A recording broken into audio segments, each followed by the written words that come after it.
გულისხმობთ რომ თქვენი ნაშრომი მთელმა საქართველომ გაიცნოს და ამასთან კონკურსის მთავარი პრიზი 1705 ლარი მოიგოთ, მაშინ შემდგომის ლეგენდა თქვენი კონკურსია. ეწვიეთ თესლოს ოფიციალურ გვერდს და მიიღეთ სრული ინფორმაცია კონკურსზე. თქვენგელი 3 დაუწყარი დღე კახეთში.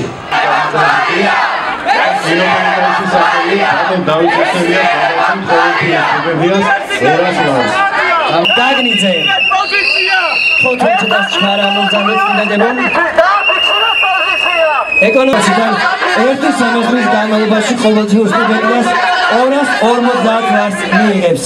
სერტიფიკატს კი ბატონი ვადიმ ჩვენი საზემო ღონისძიება დასასრულს ხვდება და ისევ სიტყვას გადავცემ ჩვენი უნივერსიტეტის რექტორს ბატონ ვლადიმერ პაპოვას გთხოვთ ხარ. ძვირფასო ახალგაზრდებო, მე შესანიშნავად წავიკითხე ყველა ეს მოთხოვნა, რაც აქ არის დაფიქსირებული და ყველაზე მთავარი, რა თქმა უნდა, არის მოთხოვნა, რომელიც არის დაკავშირებული უნივერსიტეტის და არა მარტო ჩვენი, არამედ ზოგადად ნებისმიერი სახელმწიფო უნივერსიტეტის ბაზურ საბიუჯეტო დაფინანსებას. მეგობრებო,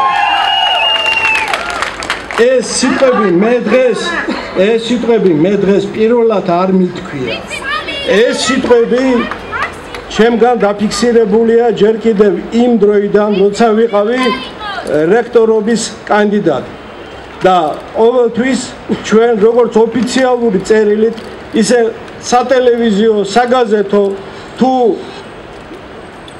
სხვადასხვა ფორმით დაგვიყენებია ეს საკითხი. ჩვენ ინტენსიურად მუშაობთ განათლების და მეცნიერების სამინისტროსთან, აქ არიან მათი წარმომადგენლები.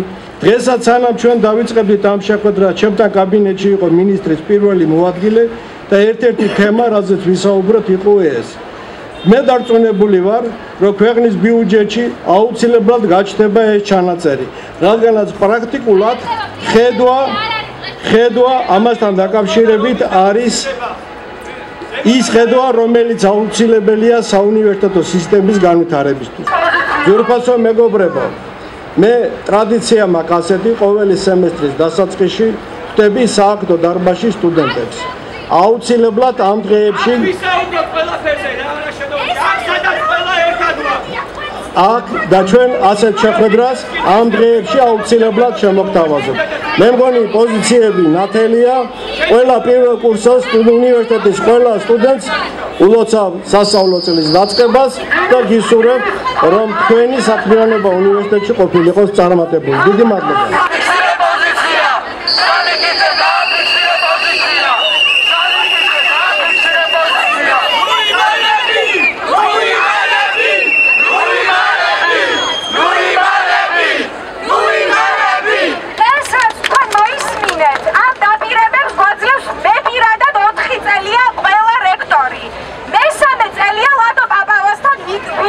კაბინეტში ხვალ წინაწელს არ შევსულვართ, ხვალს ამ ბიუროკრატიულ ფორმებში და თითქოს ვაფიქრებინებს, რომ 20 კაცს შეუძლია მოაგვაროს და მოიფიქროს განათლების პრობლემებზე რაიმე და თუნდაც ისაუბროს დაფინანსებაზე. თქვენ რა მითებითაც მოდიხართ და რასაც გატყუებენ დიდი ხანი, რომ თითქოს თესეო არის ლიდერი უნივერსიტეტი, რომ თითქოს თესეულში არის ისეთი სწავლა, როგორც არის ევროპაში, ან სადმე სხვა განვითარებულ ქვეყანაში. არის ტყუილი და სოციალური რეალობა არის ყველაზე მძიმე, როცა აქ მოხვალთ, თვითონ დაინახავთ და ამ განსხვავებამ უნდა გაიძულოთ, რომ დადგეთ ჩვენს გვერდით და ეს პროტესტი არის არაუბრალოდ იმიტომ, რომ ჩვენ, როგორც ბატონმა რექტორმა გვიწოდა, პროტესტი გსურს და პროტესტს ყოველ წელს ვატარებთ. ეს არის იმის გამო, რომ საქართველოში საშუალო ხელფასი, თქვენი მშობლების ხელფასი არის საშუალო 400 ან 500 ლარი. სწავლის გადასახადი არის 2250 ლარი. თქვენ ან თქვენი ჯიბიდან გიწევთ ამ სწავლის გადასახადის გადახდა, ან თქვენი მშობლები იღებენ ვალებს ამისთვის. თქვენ ცხოვრებას იწყებთ ვალით, იწყებთ ბანკის ვალით, იწყებთ სამუშაოებით, სადაც თქვენ სამუშაო ძალას ითვისებენ ბოლომდე და დრო აღარ გრჩებათ სწავლისთვის. ყოველ წელს იმატებს სტატუს შეწყვეტილ სტუდენტთა რაოდენობა. ეს არის ამლოს რო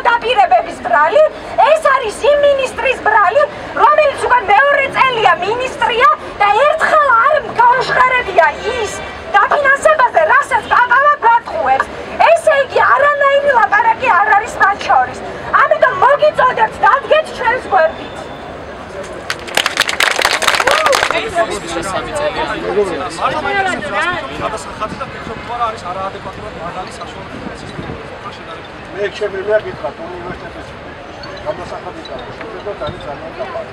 თუ შევხედავ სტუდენტის გადასახადიდან გადასახედიდან არის ძალიან მაღალი. შემდგომ შემოდის ძალიან ბევრი განცხადება, სადაც სტუდენტი იხობს განთავისუფლებას, შეღავათის მიცემას, იმიტომ რომ მოსახლეობა სოციალურად ძალიან მნიშვნელოვანია. მაგრამ ეს რო დავწიოთ ჩვენ, კი ბატონო, თუ არ იქნება საბიუჯეტო დაფინანსება, მე მგონია დიდი დავიხმაურებ და წავიდე სახლში. ასეთი უნივერსიტეტის ეს არ არის მეგობრებო. ეგრეთის გამოსავალი ალბათ უბრალოდ შეიძლება. ამიტომ რეალურად ეხლა აი წარმოვიდგინეთ კიდევ მეგობრებო. იმის გამო, რაც მოვიდა ლაც, ჩვენი ხარჯები გაიზარდა მნიშვნელოვნად. ხო, აი მაგალითად იუჯეში გათვალისწინებული ქონდა უნივერსიტეტისთვის მიკროავტობუსის ყიდვა. ირაკლიანის რომ გაწყვეტილია მანქანები და სენაზე დავამტკიცე. რამდენი ვერტი ყიდია, იმიტომ რომ არ შეადახმისება. ორი მანქანის ყიდვა მიგება. უცებ ეხლა არის ყიდი, ან ვერ. ეს მოგეხსენებათ რომ იუჯეში არის გარკვეული პრობლემები. იმიტომ რომ გაჩება არაფერი.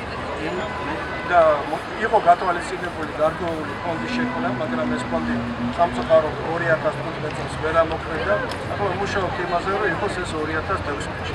მაგრამ უცხოელად რო გითხრათ, ვთქვათ ოპტიმისტი ვერა ვარ და ამას უკვე გეუბნებით არა როგორც ლექტორი, არამედ როგორც ეკონომისტი.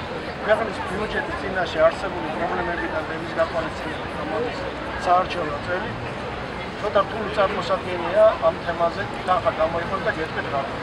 იმიტომ რომ პენსიები არის გასაზრდელი, ის არის ძირითადი ამომრჩეველი და ორიენტაცია იქნება სავარაუდო. ანუ სახელმწიფოსთვის განათლება პრიორიტეტია.